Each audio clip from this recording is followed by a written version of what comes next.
அதிகாரம் 14.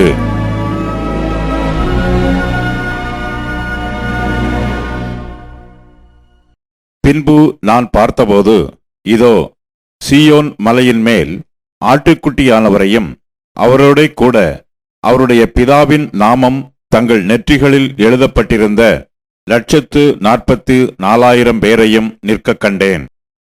அல்லாமலும் பெருவெள்ள இரைச்சல் போலவும் பலத்த இடி முழக்கம் போலவும் ஒரு சத்தம் வானத்திலிருந்து உண்டாக கேட்டேன்.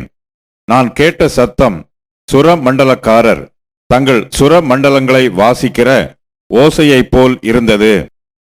அவர்கள் சிங்காசனத்திற்கு முன்பாகவும் 4 ஜீவன்களுக்கு முன்பாகவும் மூப்பர்களுக்கு முன்பாகவும் புதுப்பாட்டை பாடினார்கள். அந்த பாட்டு பூமியிலிருந்து மீட்டுக்கொள்ளப்பட்ட 144,000 பேரே அல்லாமல் வேறொருவரும் கற்றுக்கொள்ளக் கூடாதிருந்தது. ஸ்திரீகளால் தங்களை கரைப்படுத்தாதவர்கள் இவர்களே, கற்புள்ளவர்கள் இவர்களே. ஆட்டுக்குட்டியானவர் எங்கே போனாலும் அவரை பின்பற்றுகிறவர்கள் இவர்களே. இவர்கள் மனுஷரிலிருந்து தேவனுக்கும் ஆட்டுக்குட்டியானவருக்கும் முதற்பலனாக மீட்டுக்கொள்ளப்பட்டவர்கள். இவர்களுடைய வாயிலே கபடம் காணப்படவில்லை. இவர்கள் தேவனுடைய சிங்காசனத்திற்கு முன்பாக மாசில்லாதவர்களாய் இருக்கிறார்கள். பின்பு வேறொரு தூதன் வானத்தின் மத்தியிலே பறக்க கண்டேன். அவன் பூமியில் வாசம் பண்ணுகிற சகல ஜாதிகளுக்கும், கோத்திரத்தாருக்கும், பாஷைக்காரருக்கும், ஜனக்கூட்டத்தாருக்கும் அறிவிக்கத்தக்கதாக நித்திய சுவிசேஷத்தை உடையவனாய் இருந்து மிகுந்த சத்தமிட்டு, தேவனுக்கு பயந்து அவரை மகிமைப்படுத்துங்கள். அவர் நியாய தீர்ப்பு கொடுக்கும் வேளை வந்தது. வானத்தையும் பூமியையும் சமுத்திரத்தையும் நீரூற்றுகளையும் உண்டாக்கினவரையே தொழுது கொள்ளுங்கள் என்று கூறினான்.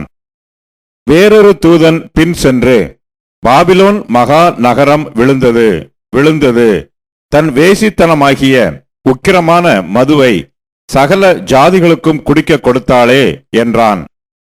அவர்களுக்கு பின்னே 3ஆம் தூதன் வந்து மிகுந்த சத்தமிட்டு, மிருகத்தையும் அதன் சொரூபத்தையும் வணங்கி, தன் நெற்றியிலாவது தன் கையிலாவது அதன் முத்திரையை தரித்துக் கொள்ளுகிறவன் எவனோ அவன் தேவனுடைய கோபாக்கினையாகிய பாத்திரத்திலே கலப்பில்லாமல் வார்க்கப்பட்ட அவருடைய உக்கிரமாகிய மதுவை குடித்து பரிசுத்த தூதர்களுக்கு முன்பாகவும் ஆட்டுக்குட்டியானவருக்கு முன்பாகவும் அக்னியினாலும் கந்தகத்தினாலும் வாதிக்கப்படுவான். அவர்களுடைய வாதையின் புகை சதா காலங்களிலும் எழும்பும். மிருகத்தையும் அதன் சொரூபத்தையும் வணங்குகிறவர்களுக்கும் அதனுடைய நாமத்தின் முத்திரையை தரித்துக் கொள்ளுகிற எவனுக்கும் இரவும் பகலும் இளைப்பாறுதல் இராது. தேவனுடைய கற்பனைகளையும் இயேசுவின் மேலுள்ள விசுவாசத்தையும் காத்துக் கொள்ளுகிறவர்களாகிய பரிசுத்தவான்களுடைய பொறுமை இதிலே விளங்கும் என்று கூறினான். பின்பு பரலோகத்திலிருந்து ஒரு சத்தம் உண்டாக கேட்டேன். அது, கர்த்தருக்குள் மரிக்கிறவர்கள் இது முதல் பாக்கியவான்கள் என்றெழுது. அவர்கள் தங்கள் பிரயாசங்களை விட்டொழிந்து இளைப்பாறுவார்கள். அவர்களுடைய கிரியைகள் அவர்களோட கூடப்போம்.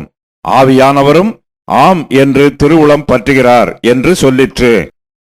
பின்பு நான் பார்த்தபோது, இதோ, வெண்மையான மேகத்தையும் அந்த மேகத்தின் மேல் மனுஷகுமாரனுக்கு ஒப்பானவராய் தமது சிரசின் மேல் பொற்கிரீடத்தையும் தமது கையிலே கருக்குள்ள அரிவாளையும் உடைய ஒருவர் உட்கார்ந்திருக்கிறதையும் கண்டேன். அப்பொழுது வேறொரு தூதன் தேவாலயத்திலிருந்து புறப்பட்டு மேகத்தின் மேல் உட்கார்ந்திருக்கிறவரை நோக்கி, பூமியின் பயிர் முதிர்ந்தது, அறுக்கிறதற்கு காலம் வந்தது. ஆகையால் உம்முடைய அரிவாளை நீட்டி அறுத்துவிடும் என்று மிகுந்த சத்தமிட்டு சொன்னான். அப்பொழுது மேகத்தின் மேல் உட்கார்ந்தவர் தமது அரிவாளை பூமியின் மேல் நீட்டினார். பூமியின் விளைவு அறுப்புண்டது. பின்பு வேறொரு தூதனும் கருக்குள்ள அரிவாளை பிடித்துக்கொண்டு பரலோகத்திலுள்ள தேவாலயத்திலிருந்து புறப்பட்டு வந்தான். அக்கினியின் மேல் அதிகாரமுள்ள வேறொரு தூதனும் பலிபீடத்திலிருந்து புறப்பட்டு வந்து கருக்குள்ள அரிவாளை பிடித்திருக்கிறவனை நோக்கி, பூமியின் திராட்சை பழங்கள் பழுத்திருக்கிறது, கருக்குள்ள உமது அரிவாளை நீட்டி அதன் கொலைகளை அறுத்துவிடும் என்று மிகுந்த சத்தத்தோடே சொன்னான்.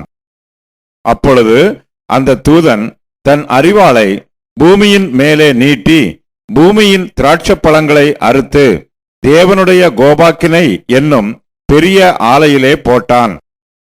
நகரத்திற்கு புறம்பேயுள்ள அந்த ஆலையிலே அது மிதிக்கப்பட்டது. அந்த ஆலையிலிருந்து 1600 ஸ்தாதி தூரத்திற்கு இரத்தம் புறப்பட்டு குதிரைகளின் கடிவாளங்கள் மட்டும் பெருகி வந்தது.